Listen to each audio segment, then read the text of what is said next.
ಕೇಂದ್ರದಿಂದ ಮತ್ತೆ ಕಾದಿದ್ದ triple shock. ವಾಣಿಜ್ಯ ಸಿಲಿಂಡರ್ ಬೆನ್ನಲ್ಲೇ ಈಗ ತೈಲ ದರ ಏರಿಕೆಯ ಬಿಸಿ. ಕೇಂದ್ರದಿಂದ ಮತ್ತೆ ಕಾದಿದ್ದ ತ್ರಿಬಲ್ ಶಾಕ್. ವಾಣಿಜ್ಯ ಸಿಲಿಂಡರ್ ಆಯ್ತು, ಈಗ ತೈಲ ದರ ಏರಿಕೆಯ ಬಿಸಿ ತಟ್ಟಲಿದೆ.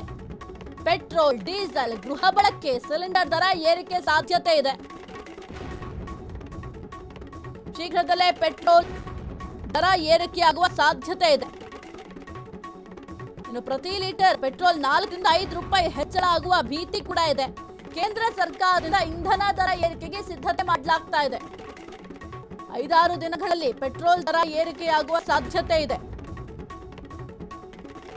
ಕೇಂದ್ರದಿಂದ ಮತ್ತೆ ಈಗ ತ್ರಿಬಲ್ ಶಾಕ್ ಕಾದಿದ್ಯಾ ಎಂಬ ಪ್ರಶ್ನೆ ಮೂಡ್ತಾ ಇದೆ. ಒಟ್ಟಿನಲ್ಲಿ ಜನಸಾಮಾನ್ಯರು ಜೀವನ ನಡೆಸೋದೇ ಈಗ ಬಹಳ ಕಷ್ಟ ಆಗ್ಬಿಟ್ಟಿದೆ.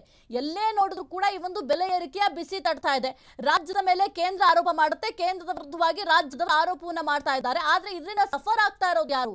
ಸಫರ್ ಆಗ್ತಾ ಇರೋದು ಜನಸಾಮಾನ್ಯರು. ಯಾಕೆಂತಂದ್ರೆ ಈ ಒಂದು ಬೆಲೆ ಏರಿಕೆಯಿಂದ ತತ್ತರಿಸಿ ಹೋಗ್ತಾ ಇದ್ದಾರೆ.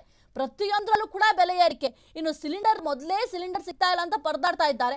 ಅಂಥದ್ರಲ್ಲಿ ಮತ್ತೆ ಒಂದು ಸಿಲಿಂಡರ್ ದರವನ್ನ ಹೆಚ್ಚಳ ಮಾಡಿದ್ರೆ ಜನಸಾಮಾನ್ಯರ ಗತಿ ಏನಾಗಬೇಕು?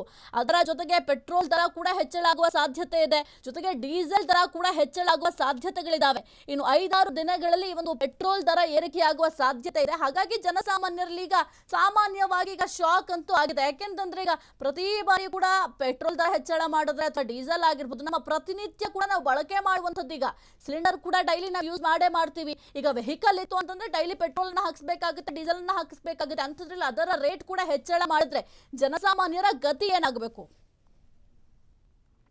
ಕ್ಷಣ ಕ್ಷಣದ ಸುದ್ದಿಗಳಿಗಾಗಿ ಫ್ರೀಡಂ ಟಿವಿ ಸಬ್ಸ್ಕ್ರೈಬ್ ಮಾಡಿ, ಲೈಕ್ ಮಾಡಿ ಹಾಗೂ ಫಾಲೋ ಮಾಡಿ. ಹೊಸ ಸುದ್ದಿಗಳ ನೋಟಿಫಿಕೇಶನ್ಗಾಗಿ ಬೆಲ್ ಐಕಾನ್ ಮೇಲೆ ಕ್ಲಿಕ್ ಮಾಡಿ.